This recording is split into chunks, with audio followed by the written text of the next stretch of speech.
el día 31 de agosto el Poder Ejecutivo presentó el proyecto de ley de presupuesto para el próximo periodo y en la mañana de hoy presentamos la Oficina de Planeamiento y Presupuesto y el Ministerio de Economía y Finanzas presentó en la Comisión de Diputados, en la comisión correspondiente, este proyecto de ley.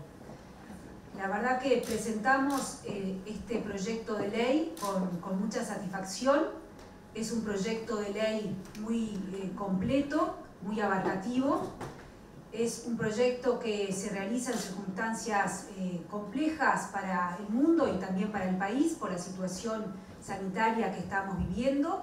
No obstante lo cual, todo el equipo de gobierno y todo lo que llamamos los incisos han participado de forma muy fuerte en este presupuesto y hoy podemos presentar un proyecto que tiene los contenidos, las políticas de cada uno de estos incisos y que además, desde el punto de vista económico, nos complace en decir que no hay un aumento impositivo. Esto era un compromiso que habíamos asumido y a pesar de la situación sanitaria del COVID-19 que tenemos desde mediados de marzo, a pesar de eso se presentó un plan en donde no hay un aumento impositivo. Como sabíamos, hay una situación en donde se pone a disposición todos los recursos necesarios para este año, para hacer frente a la pandemia, y luego a partir del año 2021 se mejora la situación fiscal. Este presupuesto que estamos presentando, que hemos presentado en el día de hoy, tiene como centro a la persona.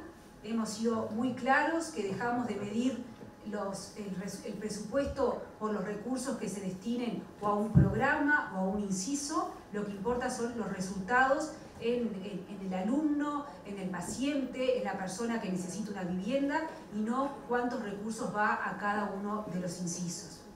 Y en materia de política económica, hemos recalcado a lo largo de toda la jornada de hoy que los dos puntos fundamentales son, por un lado, crecimiento económico con mayor empleo. El principal desafío que hoy tenemos como equipo económico es aumentar y generar puestos de trabajo. Y por otro lado, el otro eje en el cual se basa el presupuesto es la sostenibilidad de las políticas sociales. Ahí la obligación, la responsabilidad como equipo económico es que estén los recursos económicos para hacer frente y para poder implementar lo que hoy estamos presentando y que no quede solamente en un deseo escrito en el papel. Buenas tardes, Leonardo Silvera de Telemundo Canal 12.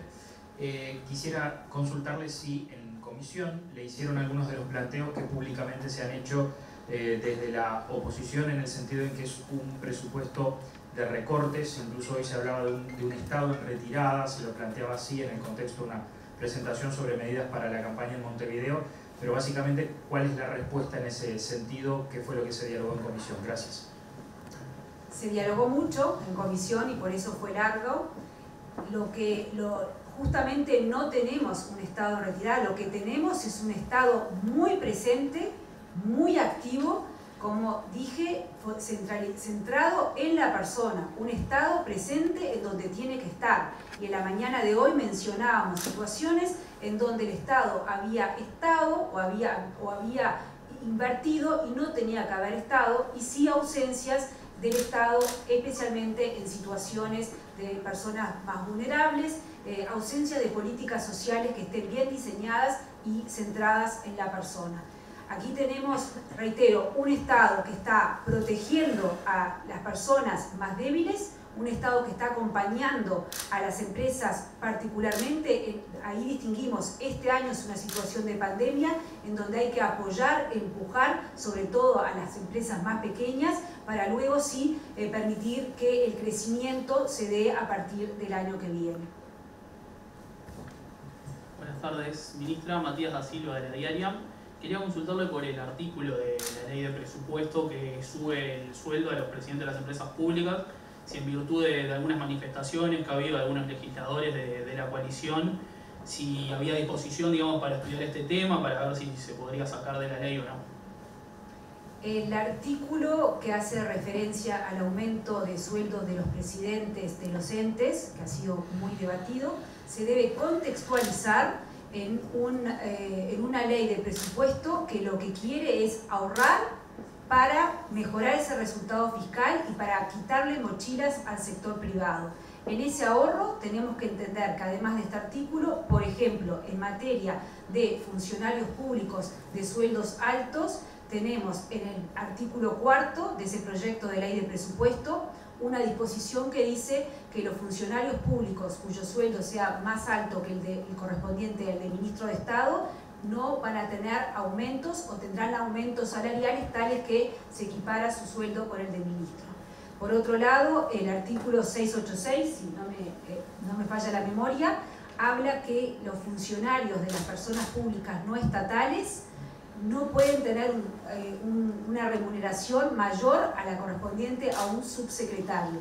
Con lo cual, el artículo que usted menciona de aumento de los presidentes de los entes, más que es compensado con los ahorros en los demás funcionarios de sueldos elevados que mencioné en los otros artículos. Ministra Ariel González, periodista de TNU, le quería consultar qué margen de flexibilidad tiene el gobierno con este presupuesto, en cambio, en cuanto al traspaso de partidas, por ejemplo. El margen sobre el total del gasto es muy acotado, diría que no tenemos margen, y eso fue un punto bien aclarado en la presentación de hoy. Teníamos una situación fiscal compleja y luego terminamos el año pasado con un déficit fiscal de todo el sector público corregido que está por encima de 5 puntos del producto, y a esa situación se le suma una situación de pandemia. Es imperioso mejorar el resultado fiscal a partir del año que viene de manera de lograr estabilizar la deuda en términos del producto. Eso con respecto al gasto total. Y por eso es tan importante que se busquen reasignar las partidas, que se busquen optimizar los recursos, que se eviten las duplicaciones de gastos que se estaban dando sin tener un resultado efectivo. Con respecto a la retransposición de las partidas, eso es posible, en particular con respecto a algunos incisos que tienen más libertad que otros incisos, pero eso sí es posible. Habilitamos las últimas 2 preguntas, sí, y damos por finalizada la conferencia. Muy bien. Ministra Martínez de Subrayado, quiero centrar mi pregunta en el tema salarial y sobre todo para una cabal comprensión del contenido del presupuesto y de los cuestionamientos que está recibiendo, sobre todo del lado sindical, porque se habla a nivel público de una pérdida de salario real, pero sobre todo de indefiniciones en cuanto a la evolución del índice medio de salario que incide, por ejemplo, en las jubilaciones. ¿Cuáles son las previsiones que dicen los sindicalistas no están por parte del equipo económico en ese sentido, para que no se vean afectadas, o en qué medida se pueden ver afectadas o no las jubilaciones? Bien, me imagino que la pregunta de los salarios se refiere a los salarios de los funcionarios públicos. Sí, de la administración central. Perfecto, en ese caso nuevamente recurro al artículo 4, en donde claramente se establece que el poder adquisitivo de los funcionarios públicos se va a mantener a lo largo de este periodo presupuestal.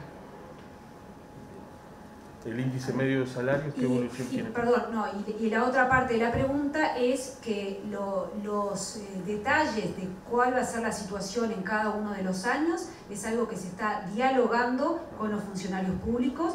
El Ministerio de Trabajo y Seguridad Social y el Ministerio de Economía y Finanzas estamos en pleno diálogo, en plenas negociaciones con los funcionarios públicos, con lo cual no es un capítulo que esté cerrado en este momento. Perfecto. Gracias. Ministra, por acá, Iván Antunes de Radio Uruguay. Respecto a el planteo que se ha hecho desde el sector ciudadano de analizar o tratar de buscar más recursos dentro de lo que se pueda reasignar para ANEP, ¿cómo visualizan ustedes eso? ¿Cuánto espacio hay dentro del límite fijado para reasignar recursos hacia la educación? Esta pregunta fue contestada en lo que tiene que ver con la reasignación presupuestal. Nosotros aquí no es competencia del equipo económico ponernos en cada uno de los incisos y determinar cómo pueden asignar sus recursos. Desde el punto de vista económico, nosotros tenemos que decir esto es lo máximo que se puede gastar y asegurarnos que va a haber recursos para que todos los demás años se gaste lo que está presentado en la ley de presupuesto. En ese sentido, uno de los temas importantes que en la mañana de hoy discutimos fue la implementación de la regla fiscal, algo que permita que independientemente que la economía esté creciendo o esté cayendo su actividad, las políticas, particularmente las sociales, se mantengan a lo largo de todo el ciclo económico.